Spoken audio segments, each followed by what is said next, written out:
Have you ever played Doom and then thought to yourself, man, this violence, gore, and dismemberment is great and all, but I wish I could kill things to the beat of some heavy metal music? Well, someone has heard your very specific thoughts and created Metal Hellsinger, a first-person shooter / rhythm game. And to help you navigate the hellish environments of, well, hell, I'm Jamie Latour, and this is a beginner's guide to Metal Hellsinger. The best place to start with this guide is with Metal Hellsinger's main gameplay mechanic, killing enemies to the rhythm of the soundtrack. If you can successfully attack the demons of hell along to the beat of the song that's playing, not only will the song sound better, but you'll receive a damage bonus too. In the center of the screen are these little triangles. These will give you an idea of when you should attack.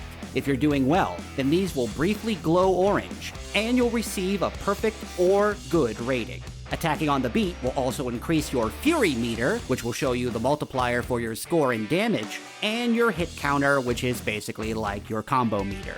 Your Fury meter can hit a maximum of 16 times and will decrease if you don't keep the beat going or take damage. If you're having issues with staying on the beat, it could be a result of your hardware. When you load Metal Hellsinger, you'll be able to test your audio-visual calibration. You should do this to see if there's any latency in between the music and your input. Wireless headsets and controllers can create input lag, which will definitely mess up your metal game if you're not calibrated properly. So make sure to set this up from the start. If you do happen to skip by this step and you need to access the test later, you can always find it in the settings on the main menu.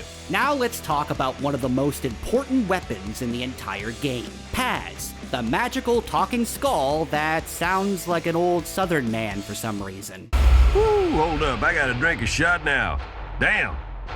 Wait, where would a skull get a shot from? This game doesn't make any sense. When you use Paz, he'll fire a single shot with barely any recoil. He doesn't do a ton of damage, but he never runs out of ammo, and he can help keep the Fury meter going at its current level even if you have nothing to shoot, as long as you shoot him on the beat.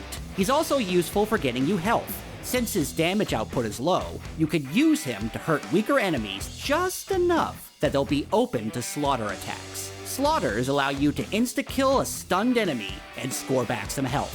Thank you for all your hard work, Talking Cowboy Skull. In addition to all of that, Paz has an ultimate that can freeze enemies. How do ultimates work in Metal Hellsinger? Well, each weapon has an ultimate that builds up as you use it. This yellow bar next to your health will show you how close that weapon is to having its ult. Once it's filled up, you can unleash a devastating special move that will usually annihilate everything that's in front of you. Each weapon has its own individual yellow bar to fill up, so if you switch between your weapons often, you can stock up an ult on each weapon and then unleash them all at once during a tough boss fight.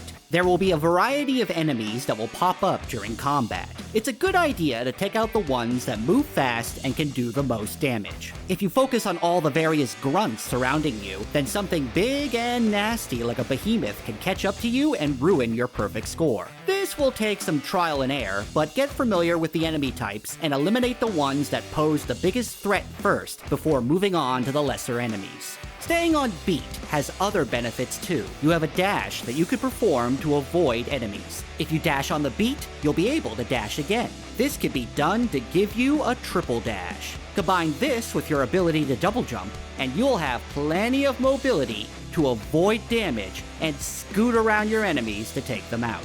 The last tip is related to Metal Hellsinger's challenge levels, which are called Torments. After you finish any level that isn't the tutorial or the last level, you'll unlock these timed challenges. These will usually have special conditions for you to win, such as killing a certain number of enemies on the beat to progress, being unable to heal, having your weapons randomly swap, and so on.